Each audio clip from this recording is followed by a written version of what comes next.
Hello everyone, कैसे हैं आप सब। एक बार पुनः शिव कोचिंग क्लासेस पर स्वागत है। उम्मीद करता हूं आप सब अच्छे होंगे, मस्त होंगे, बेहतर होंगे, आपकी पढ़ाई बेहतर चल रही होगी। क्लास 12 फिजिक्स एनसीईआरटी में आज हम बात करेंगे उत्तल पृष्ठ का अपवर्तन सूत्र। बच्चों, उत्तल पृष्ठ के लिए बात करें चाहे अवतल पृष्ठ के लिए बात करें, दोनों का अपवर्तन सूत्र उतना ही होता है, बस थ्योरम थोड़ा बहुत डिफरेंस रहता है। चलिए शुरू करते हैं बच्चों, फटाफट सुपर फास्ट करेंगे। यहां पर आपको एक उत्तल पृष्ठ नजर आ रहा होगा। उत्तल पृष्ठ का मतलब एक ऐसा अपवर्तक पृष्ठ जो बच्चों उभरा हुआ हो, वो आपका उत्तल पृष्ठ कहलाता है। जैसा कि इसके पहले मैंने जो लेक्चर कराया था उसमें उत्तल और अवतल दोनों बताया था बच्चों, कि जिसका अपवर्तक पृष्ठ उभरा हुआ हो वो आपका उत्तल पृष्ठ कहलाता है, और अपवर्तक पृष्ठ बच्चों दबा हुआ हो वो आपका अवतल पृष्ठ कहलाएगा। क्योंकि प्रकाश किरण मान लीजिए बच्चों यहां से चल रही है, ओ से चल रही है, ठीक है, और दूसरे माध्यम में जाती है तो अपने मार्ग से विचलित हो जाती है। तो जिस पृष्ठ से अपने मार्ग से विचलित होती है वही पृष्ठ आपका अपवर्तक पृष्ठ होता है। जैसे बच्चों प्रकाश किरण चली, यहां से बिंदु ए पर टकराई और फिर मुड़ गई। क्योंकि बच्चों जब विरल से सघन में जाती है तो ये आपका अभिलंब है, तो अभिलंब की ओर झुक जाती है। ये चीज आपको नोट रखना है। मैंने क्या कहा कि जब कोई प्रकाश किरण विरल माध्यम से सघन में जाती है तो अभिलंब की ओर झुक जाती है। कुछ लोगों को लगेगा ना कि ये प्रकाश किरण सीधी क्यों नहीं निकल गई। भाई सीधे न जाकर के अभिलंब की ओर झुकती है, क्योंकि प्रकाश किरण वायु से सघन माध्यम में जा रही है। बच्चों ये आपका सघन माध्यम, ये विरल माध्यम है। तो हमने कहा कि भाई साहब एक हमारे पास उत्तल पृष्ठ है, इसके मुख्य अक्ष देखिए भाई साहब, ये मुख्य अक्ष किसे बोला जाता है। ये आपका उत्तल पृष्ठ है, इसका ये बच्चों ध्रुव है और वक्रता केंद्र सी है। इसके मिलाने वाली रेखा को हम बोलते हैं मुख्य अक्ष। मुख्य अक्ष पर एक बिंदु वस्तु रखा है बच्चों, यहां से एक प्रकाश किरण सीधी जाती है और बिना विचलन के आगे निकल जाती है। जो प्रकाश किरण ध्रुव से होकर जाती है इसमें कोई विचलन नहीं होता है। विचलन का मतलब क्या होता है बच्चों, अपने स्थिति में परिवर्तन, तो वो एकदम सीधा चला जाता है, आगे चला गया है ना। दूसरी प्रकाश किरण बच्चों ओ से चली ए पर टकराई और जैसे ही सघन माध्यम में जाती है तो अभिलंब की ओर झुक जाती है। एक प्रकाश किरण बच्चों यहां से ध्रुव से निकलते हुए आगे की ओर गई है, दूसरी प्रकाश किरण ओ पर टकराई और फिर अभिलंब की ओर झुक गई। दोनों किरणें जहां पर मिलती हैं यही उत्तल पृष्ठ द्वारा एक बच्चों प्रतिबिंब का निर्माण होता है। कहने का मतलब आप सबको पता होगा, चाहे आपका परावर्तन हो चाहे अपवर्तन होगा, दो किरणें जहां पे परस्पर मिलेंगी वहीं पे प्रतिबिंब बनेगा। तो एक प्रकाश किरण अपवर्तित होकर सीधे जा रही है, एक प्रकाश किरण ए से टकराकर अपवर्तित हुई है। दोनों किरणें जहां पर बन रही बच्चों वहीं पे उसका क्या है, प्रतिबिंब बनता है। वस्तु की दूरी को u से, प्रतिबिंब की दूरी को v से और वक्रता केंद्र को r से रिप्रेजेंट कर रहे हैं। ध्यान रखना बच्चों, वस्तु की दूरी बिंदु P से हम दूरी मापते हैं हमेशा, तो जब भी प्रकाश किरण के विपरीत दिशा में दूरी मापेंगे तो माइनस रहेगा बच्चों। जैसे P से O की दूरी माइनस यू लेकर चलेंगे, P से C प्रकाश किरण इधर ही जा रही तो प्लस आर रहेगा, P से I ये आपका प्लस भी रहेगा। ये सब चीज आपको नोट करके रखना ताकि कोई दिक्कत ना हो, ठीक है बच्चों। क्योंकि एक एक पॉइंट जब क्लियर रहता है तो सूत्र यूं आसानी से निकल जाता है।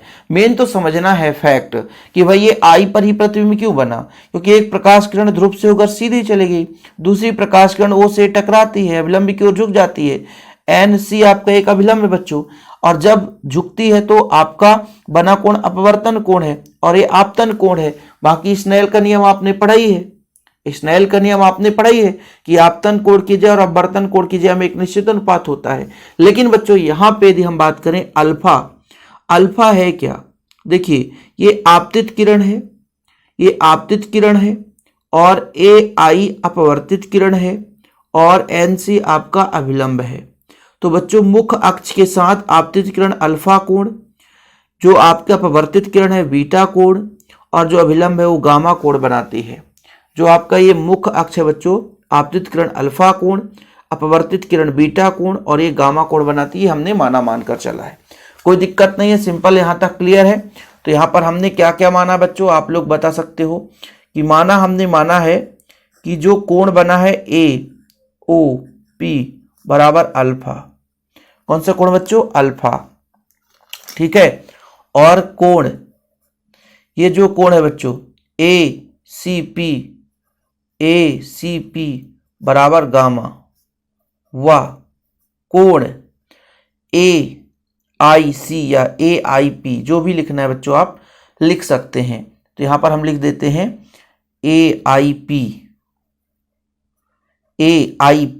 ये कितना है बच्चों, बीटा कोण है। ये जो हमने माना लिखा है ये पूरा आपको समझ में आ गया होगा कि भाई आपतित किरण मुख्य अक्ष के साथ अल्फा कोण, अपवर्तित किरण बीटा कोण और जो अभिलंब है वो गामा कोण बनाती है। अब बस बच्चों आगे कहानी शुरू करेंगे, लेकिन बढ़िया आप लोगों को समझना है स्नेल का नियम। बताओ जरा, स्नेल के नियम से स्नेल का नियम क्या कहता है? आपतन कोण की ज्या और अपवर्तन कोण की ज्या में एक अनुपात होता है जिसे अपवर्तनांक कहा जाता है और इसे ही स्नेल का नियम कहते हैं। लेकिन यदि मान लीजिए इनका मान अत्यंत यानी आई और आर का मान अत्यंत कम हो बच्चों, ये आपका आई और आर इसका मान बहुत कम हो, है ना, चूंकि आई व आर का मान बहुत कम होती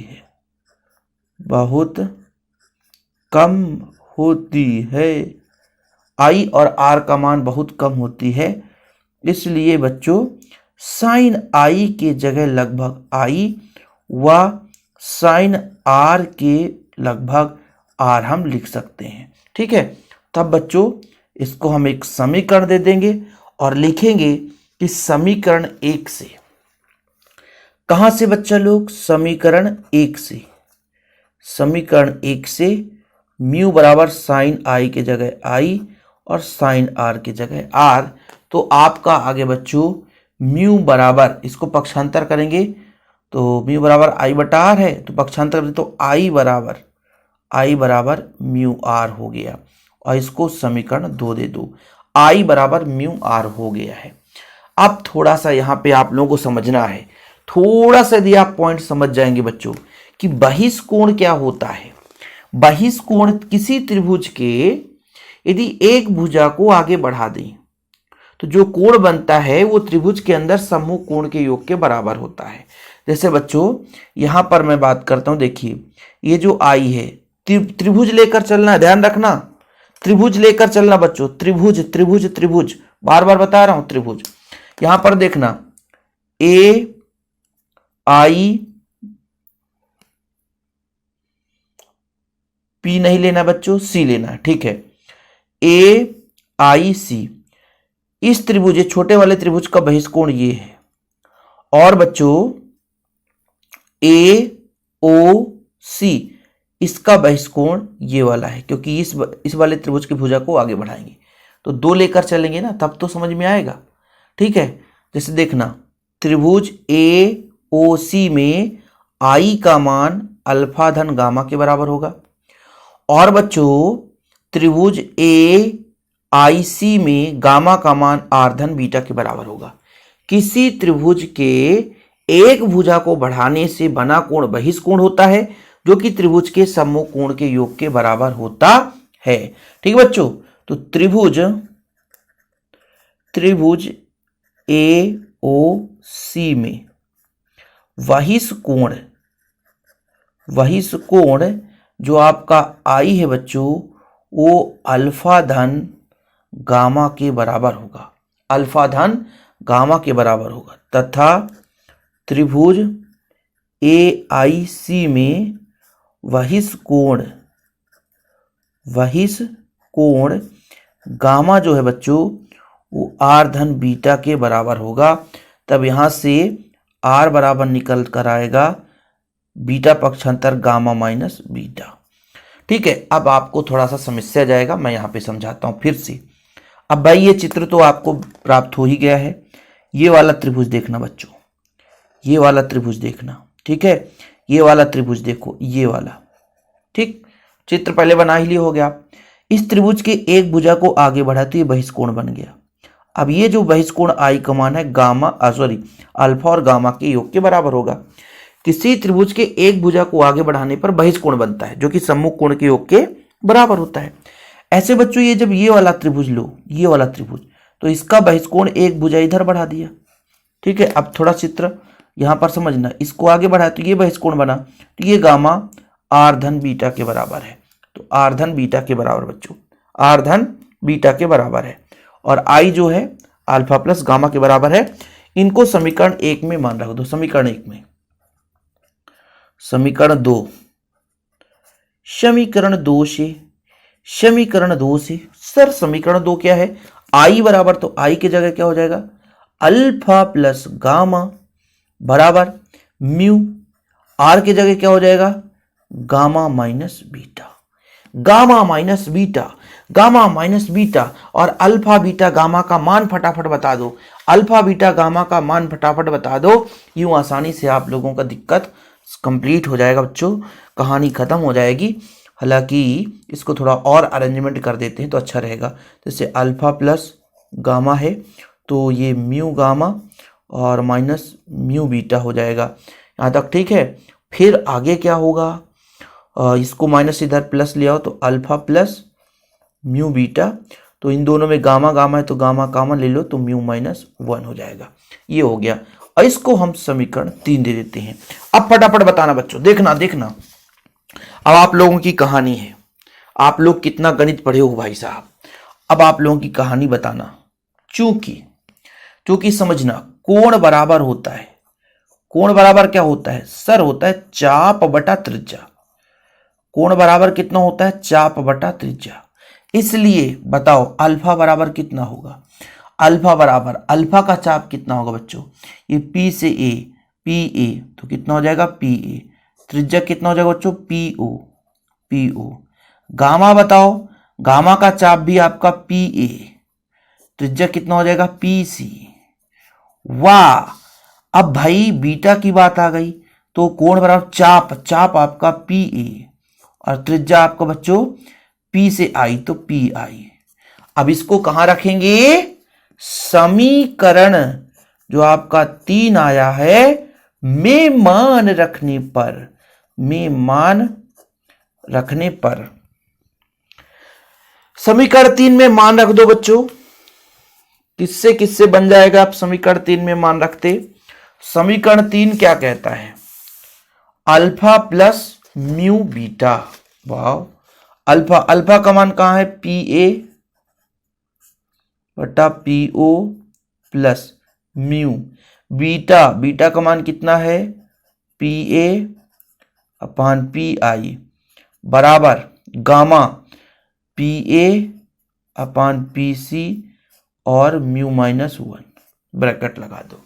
सभी में P A P A P A है, सभी में P A P A P A हटा दो तो कितना बचेगा, 1 बटा पी ओ प्लस यहां बचेगा म्यू अपान पी आई, यहां पर पी ए हट गया तो म्यू माइनस 1 अपान पी सी।